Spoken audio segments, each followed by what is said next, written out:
Hello, students. This is Miss Cohn here. Today we're going to talk about writing literary analysis paper. I'm going to give you an overview of literary analysis writing, and I'm going to talk about introductions and body paragraphs today so you can get going on your paper this week after you do the pre-writing and decide which prompt you're going to choose, I guess, in the reverse order. A lot of this information, I want to tell you, came from Purdue's online writing lab, so I'm citing my source here, although I am not citing it according to MLA style. I am giving it credit here. All right, so we're going to stop for a minute and reflect on what the word analyze means, because, well, we're writing a literary analysis paper, so why don't you take a minute, stop, and reflect and answer the question, what do you think the word analyze means? Okay, the word analyze means to break something down into parts and show how the parts are related, which is what you're doing with the prompts. For instance, if you're writing about a theme or the American Dream prompt, you are breaking down two texts, A Raisin in the Sun and Fences, and showing how parts of those texts illustrate the American Dream or another theme in the text. So certainly, again, to analyze something means to break it down into parts and show how parts are related. So literary analysis writing does several things. It's a response to literature. It's also an argument and an analysis. It's an analysis because it breaks down parts of two texts and shows how those parts are related to one another. For instance, if you are writing about character and how characters are similar and different, okay, you are breaking down those characters and different parts of the text and showing how those characters are similar and different. It's also an argument because you're making a claim that could be debatable about the literature and showing, supporting that claim with evidence from the text, okay? Now, sometimes with literary analysis, you'll have to use secondary sources. For instance, you might use criticism, you might use information on literary theory as a lens to examine something, but not with this paper. That's for near futures. That's harder than what we're doing here. Well, what we're doing here is probably harder than what you did last year because we're volume 2 text, and most of the literary analysis writing you did last year involved one text. All right, so what is an analysis? It is an analysis of a literary work may discuss how various components of an individual literary text work or relate to each other or a larger idea. It can involve how two separate literary works deal with similar concepts or forms. That's what we're doing in the case of our paper. The first bullet point is kind of what you did last year. This is what you're doing with this paper, stepping it up a bit and working with two texts. And sometimes analysis involves concepts and forms in literary works and how they relate to something larger, like the political, social, economic. Okay. Again, we're not really doing this, although some of your papers might do some of that.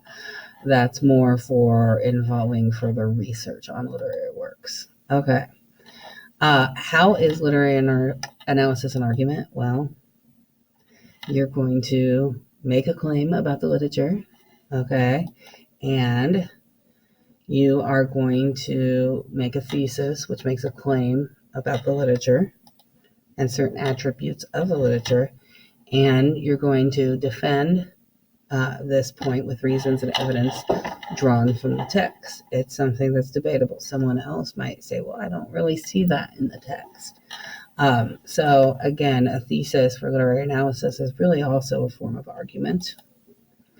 All right, so we're going to stop and do sort of a pre-assessment of what we think a thesis sentence is. So take a minute and jot down and answer the question, what is a thesis sentence? A thesis sentence is a sentence that leads the reader to know exactly what your paper is going to be about without saying, in this paper, I'm going to discuss, because, well, that's poor form, and you don't want to be Captain Obvious. But also, it's not appropriate to use the first person, okay?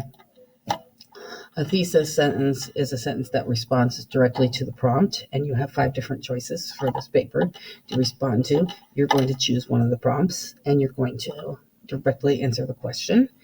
And it's also, usually the thesis is also the first paragraph, or the last sentence of the first paragraph. Also, the thesis sentence is the focal point of the paper. It's the sentence that everything else in your paper has to connect with. A thesis sentence for a literary analysis paper should include the following. The literary conventions and the author and title of the work. And by literary conventions, I mean discussion of characters, theme, figurative language, so on and so forth. Okay. It also has a strong verb. All right. Illustrates, claims, suggests, indicates, portrays, and a claim that you're trying to make. Okay.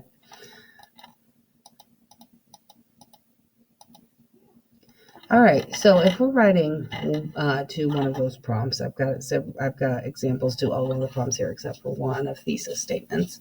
You tell me which one you think is the best and why, and go ahead and type your answer in. Beneatha and Troy both resist classification. Walter and A Raisin in the Sun by Lorraine Hansberry and Troy and Corey and Fences by August Wilson are similar and different. Number 3, the relationships between Mama and Beneatha and A Raisin in the Sun by Lorraine Hansberry and Troy and Corey and Fences by August Wilson exhibit similar tensions, but differences in how the characters respond to the tension. A Raisin in the Sun and Fences both reveal the theme of the American dream.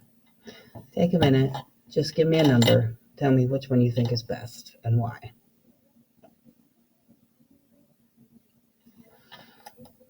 All right, so why is the third choice the best thesis sentence?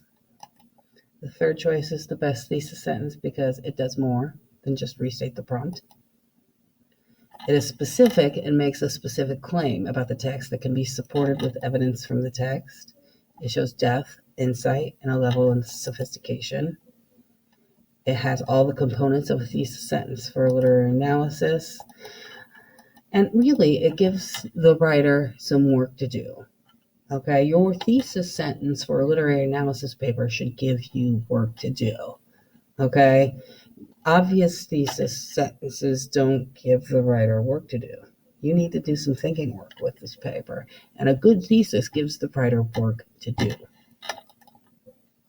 All right, so here's what I would call a handout, although in PowerPoint form. Okay, it shows you the components. Okay. Of a literary analysis paper. Okay, in the first column. Okay, you could consider each row an example thesis sentence. In the first column, you've got the author and titles of the literary work, and then the literary conventions, if applicable. Okay, a strong active verb, and the point you're trying to make, the claim, the position. Okay. What the focal point of the paper is. Okay, so here's some example thesis sentences. Beneatha and A Raisin in the Sun by Lorraine Hansberry and Troy and Fences by August Wilson resist gender and racial labels. I think we can definitely support that with evidence from the text. That's about resisting classification. I use the word labels instead to change it up a little bit. Beneatha certainly resists gender classifications, and Troy definitely resists being classified by his race, by some of the things he does and some of the things he says. Here's another example. This is to the American Dream prompt. In A Raisin in the Sun and Fences, Lorraine Hansberry and August Wilson reveal the idea that the American dream is not attainable for everyone. It doesn't just say it reveals the idea of the American dream. You got to say something about it, okay? And I think we could definitely make the argument that both of these, given the circumstances of the character, both of these texts illustrate the idea that not everybody's going to reach their goals and dreams. All right, the relationship between Beneatha and Mama and A Raisin in the Sun by Lorraine Hansberry and Troy and Corey and Fences by August Wilson exhibit Similar tensions. We definitely can say both those relationships have tensions, but differences in how these characters respond to the tension. I think we can make that argument. Yeah. Okay. Walter and in A Raisin in the Sun by Lorraine Hansberry. Sorry. Let me.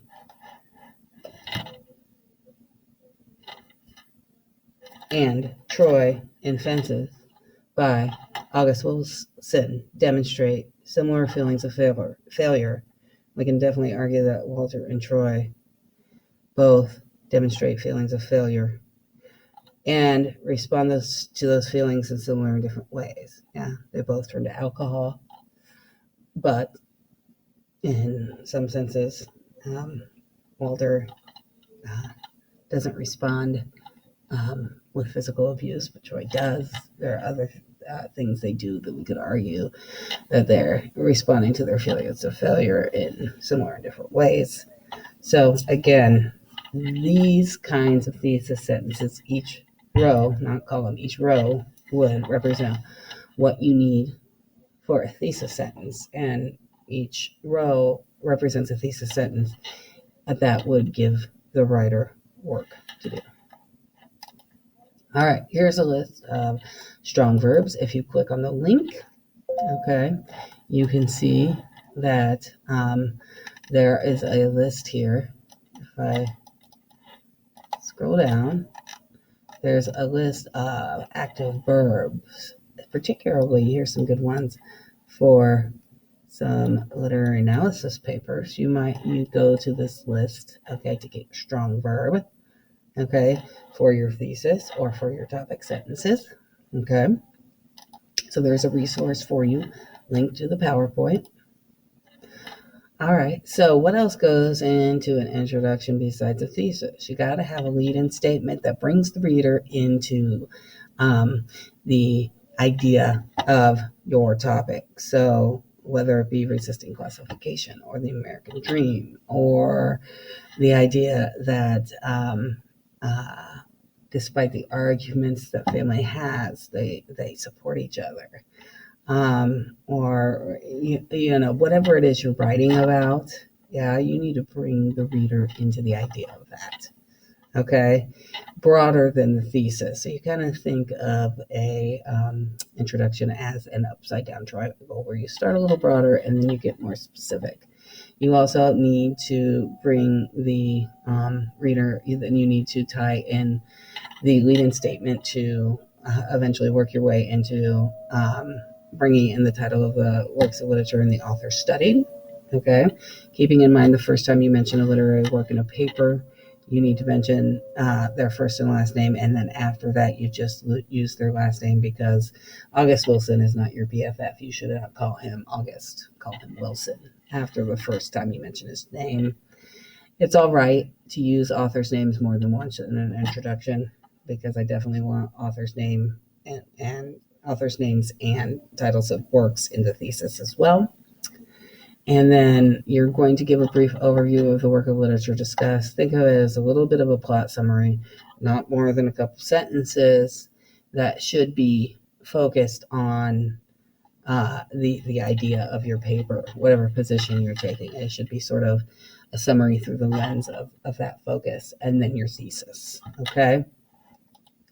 All right, so here's a sample introduction written to the American Dream prompt, all right? And I'm just going to read it to you. You can see that I've labeled all the parts of the introduction clearly to help you. After the U.S. economy recovered from the Great Depression, the 1950s was a time of prosperity for many. Americans had big goals and dreams and held much faith for an opulent future. As it does today, these dreams and goals gave these post-World War II Americans a sense of purpose and joy. Now I'm moving into introducing the titles of the works and the authors while still connecting it to the lead-in. The idea of this American dream was so prevalent, it even permeated the literature of the time, such as in Lorraine Hansberry's A Raisin in the Sun and in August Wilson's Fences. Now I'm moving into sort of that summary through the lens of the American dream, since I'm writing about that prompt. However, the literature of the time also reflects what happens when those dreams are crushed and destroyed. It reflects the despair of a dream deferred and the soul-crushing spirit and feelings of failure that come along with not realizing that dream. Now I'm going to move right into my thesis. A Raisin in the Sun by Lorraine Hansberry and Fences by August Wilson reveal the idea that institutions such as racism and socioeconomic status often make the American dream inaccessible. Okay, so if you choose to write to the American Dream prompt, I think it's 5. Make sure your introduction doesn't look like this, but you can see that this is a sample introduction.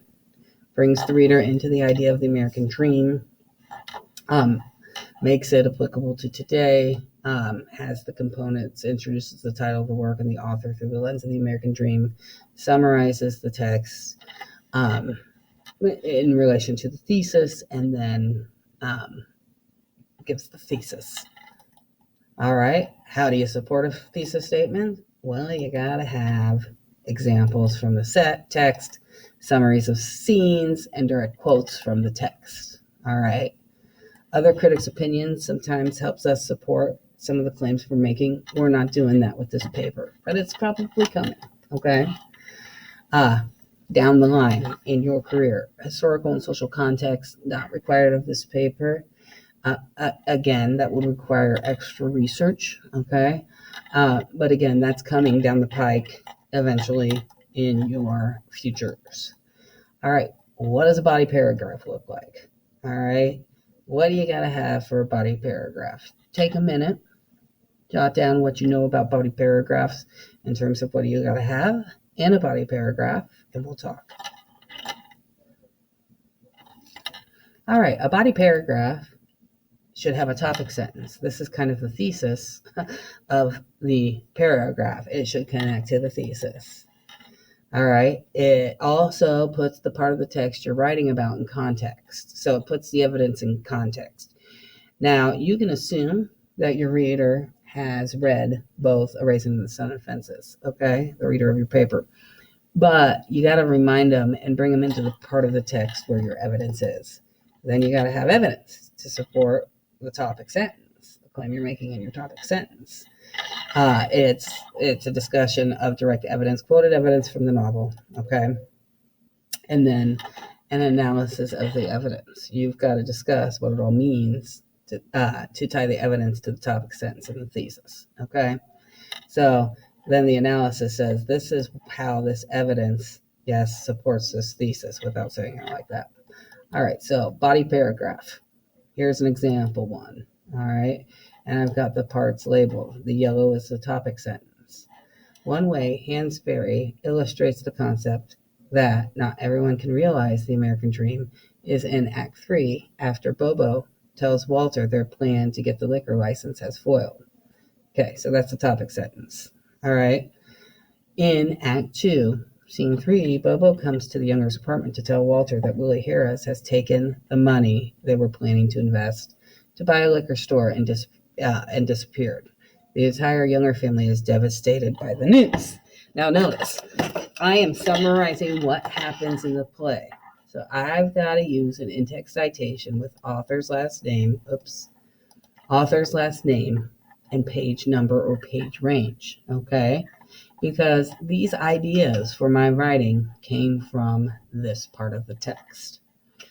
That's an in-text citation. Notice that my period goes after citation, not before and after. All right, so now we're getting into the evidence. It is in their responses to the news in Act 3 that the reader sees that the characters recognize that their dreams may not be within their reach. For example, in Act 3, in a conversation with Asagai, Benita suggests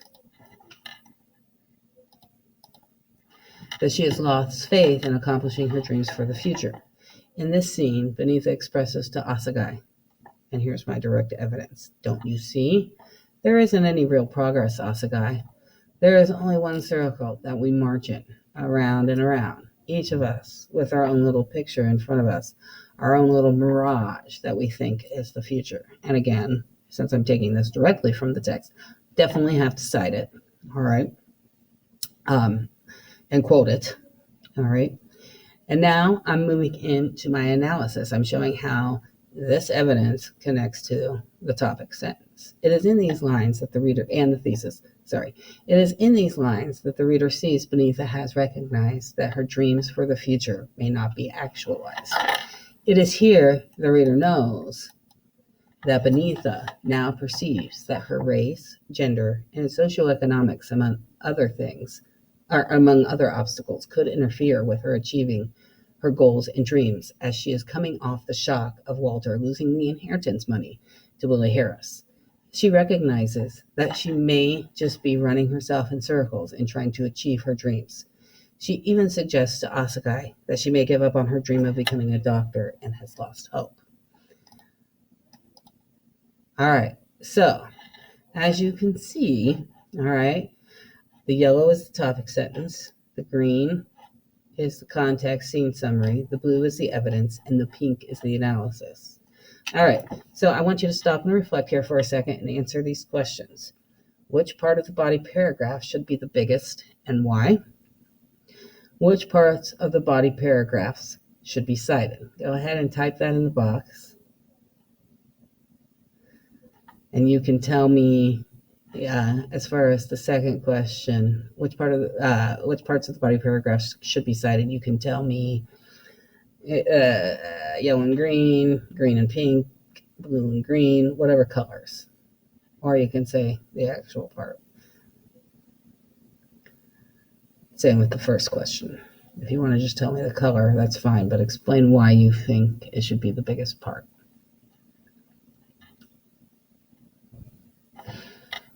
Okay. So in answer to your question, which part of the body paragraph should be the biggest and why? The biggest part of the body paragraph should be the pink, the analysis part. That's the part where you're really doing the thinking.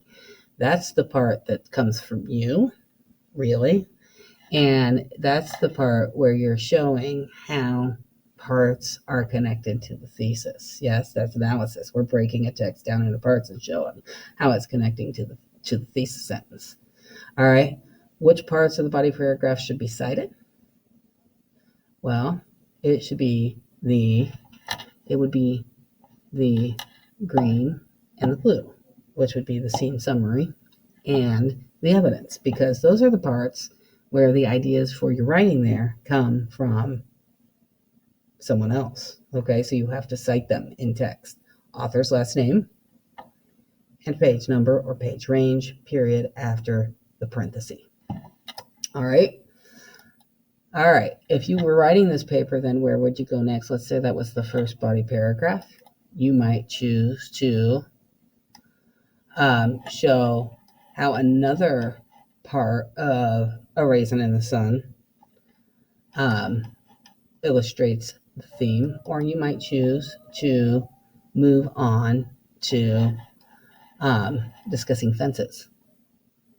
Yeah. Okay. So it just depends on how you decide to organize your paper. Okay.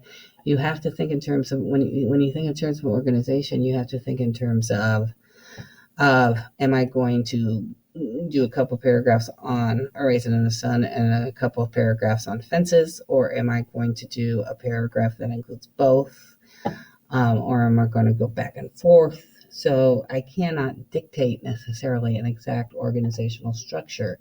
It depends on which topic you choose to write about and how you decide to format that. All right, so how do I use a direct quote from the text in my paper? All right, what I do is capitalize the first letter of a direct quote. Also, make sure you use a comma to introduce the quote, and punctuation goes outside the quotation mark. And you got to make sure with the evidence, you want to make sure that it speaks directly to the thesis. So you have to be careful with what evidence you choose. And then use the analysis to explain. So you don't want to quote big, huge chunks of the text. I would keep it to less than 4 lines in your paper. If it is more than that, you're going to have to use block style formatting, okay, which I'll show you in a minute. All right. But again, comma, quote, capital letter, end quote, citation, period. All right. When the quoted material is a fragment or only a piece of the original material's complete sentence, don't use a capital letter.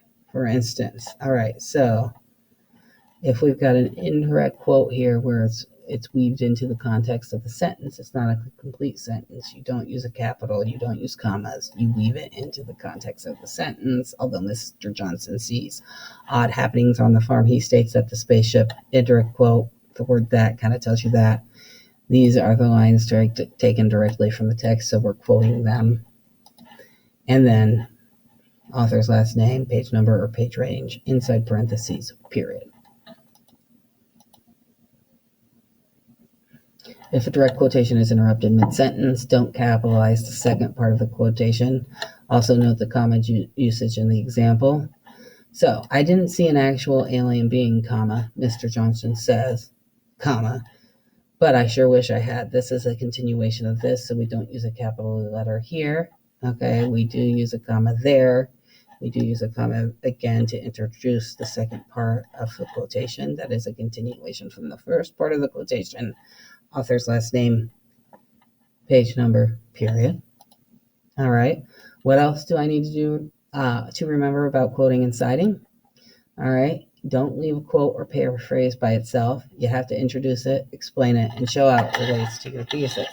So you should never end a body paragraph with a quote from the text because you haven't done the analysis part then. And again, the analysis part is the most important. All right. You want to use block format for all quotations of more than 4 lines. Okay. I would prefer that you didn't use quotations of more than 4 lines. But if you do, here's how you do it. Okay. And here's a link to it. This is block format. Okay. Long quotations. You introduce it with a sentence that starts with that ends with a colon. Okay. And then you indent the whole quote if it's longer than 4 written lines in the text. And then author's last name and page number. This is actually incorrect. That should go after that. Okay. So again, you want to make sure the period goes after the citation. And then you continue the sentence, the paragraph, after that. Okay. So with block formatting, if you're quoting a lines from either play that end up being more than 4 typed lines in your paper, you have to do block style. Again, I would be hesitant to use quotes that long in this paper. All right. Don't just cite quotes, you're citing context as well. Okay. The topic, sentence, and analysis doesn't need to be cited because it comes from your head. It's the context and evidence that comes from the text or text and needs to be cited. Because remember, topic, sentence, scene, context, evidence, analysis. Scene, context, and evidence are ideas that come directly from the text. What else do I need to know about writing literary analysis paper? Well, titles of longer works like novels, movies, and plays are underlined or italicized. So Fences and A Race in the Sun should be underlined and italicized. Titles of shorter works like poems or short stories are in quotes. You won't be using that because, well, you're dealing with 2 plays, so they should be underlined or italicized. You also want to use present tense verbs to write about action in a book. Okay, if you're writing and referencing history in an introduction or conclusion and connecting it to the plays for an introduction, I don't care if you use past tense. But when you're writing about the action in literature, use present tense. So, for instance, Walter expresses his feelings to Ruth, not expressed. Okay? Not Walter expressed his feelings. Okay? Present tense verbs when writing about writing. What else? Always introduce the title of the work, text and author in the introductory paragraph. Okay, so you want to make sure A Raisin in the Sun and Fences are mentioned, and the author's first and last name are mentioned in the introductory paragraph, probably twice. All right. Don't refer to the author of the work by his first or her first name. Always use the last name, but be sure to use both the first and last name the first time you mention them in your paper. Okay? Don't use first or second person unless in a quote. Use third person in this paper. Be sure to use your best and correct grammar, punctuation, and spelling, okay, because you will be grading on that and organization and content. And since you're writing about more than one text, you will need to include those in-text citations. That's what's in the parentheses, author's last name and page number or page range. Anytime you add a citation, the period goes after the citation, not before and after. And that's all I've got for you. I know this was a really long PowerPoint, and I want you to take a minute and reflect and write down if you have any questions for me about this paper so far, and go ahead and put it in the box. Thank you. Bye-bye.